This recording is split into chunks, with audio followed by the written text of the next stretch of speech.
Agora nós vamos falar sobre o substantivo comum e próprio. O que é o substantivo comum? O nome já está dizendo.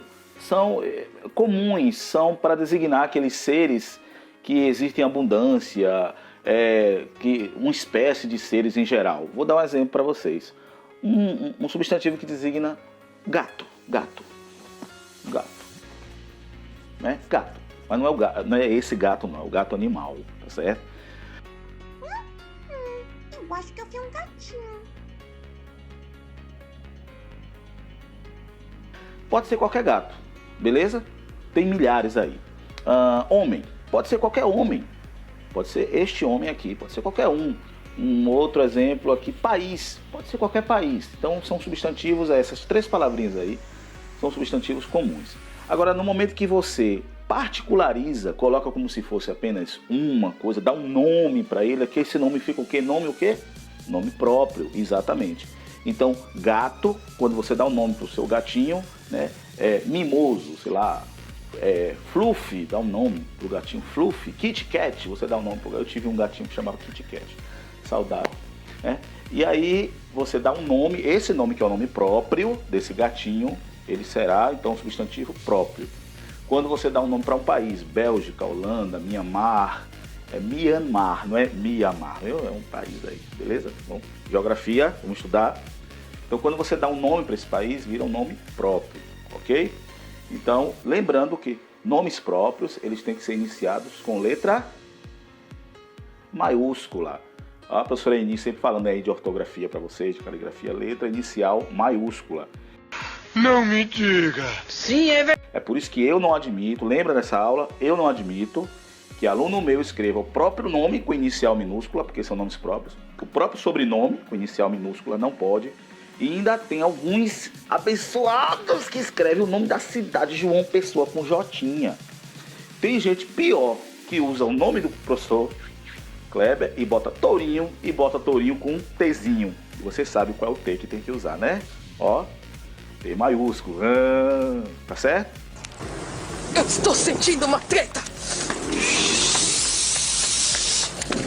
Vamos agora para a classificação de substantivos concretos e substantivos abstratos. Eu gosto de começar pelos abstratos.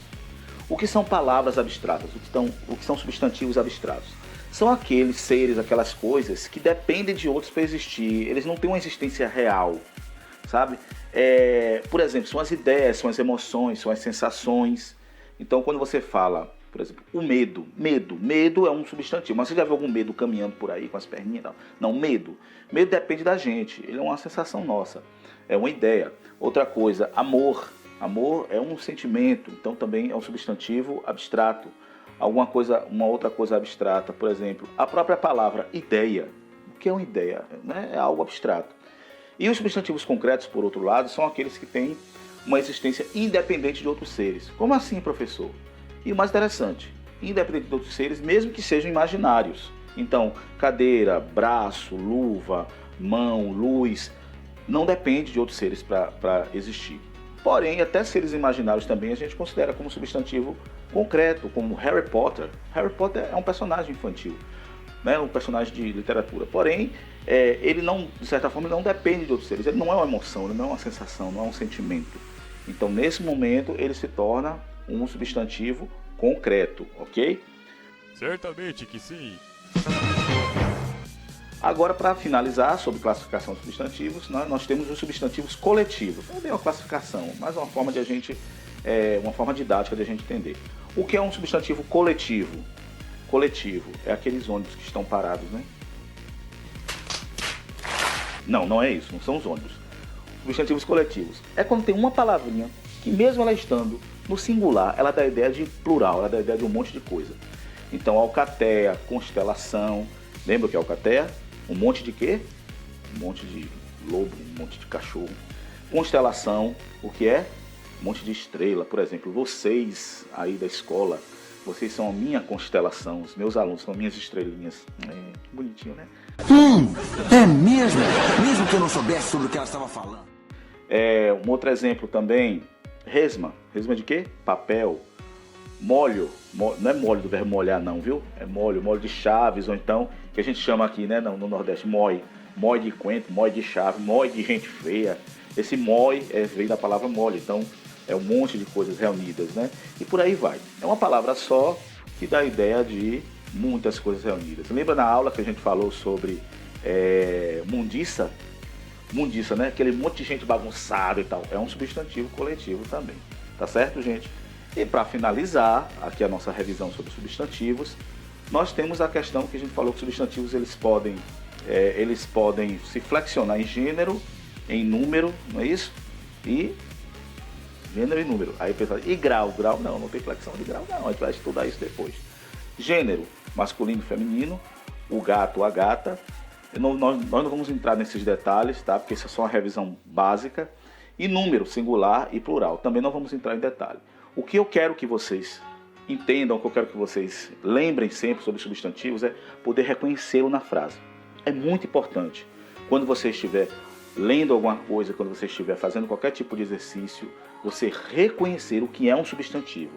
Os substantivos, conjuntamente com os verbos, são as palavras que trazem as ideias principais de qualquer texto. Então, aprender gramática, aprender a identificar substantivos, verbos, pronomes, isso daí é ótimo para você também depois fazer interpretação de texto, entendeu?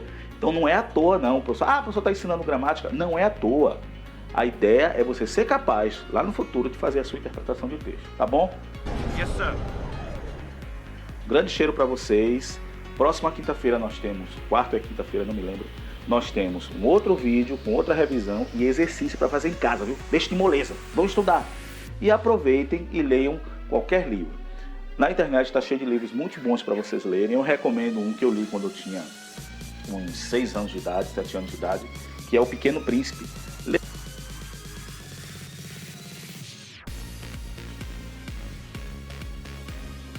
Leiam, é muito bom, viu? Não assistam um filme não, leiam o livro primeiro, tá na internet, tá de graça, e tem um filme, e depois vocês assistem. O filme não é bom não, viu? O livro é melhor, beleza? Cheiro pra vocês, abraço de Torinho, que Deus abençoe. Se cuidem, hein? Saiam não, fique em casa. Tchau, tchau. That's really impressive. Whoa. Whoa, just... Whoa. Bravo. Wow.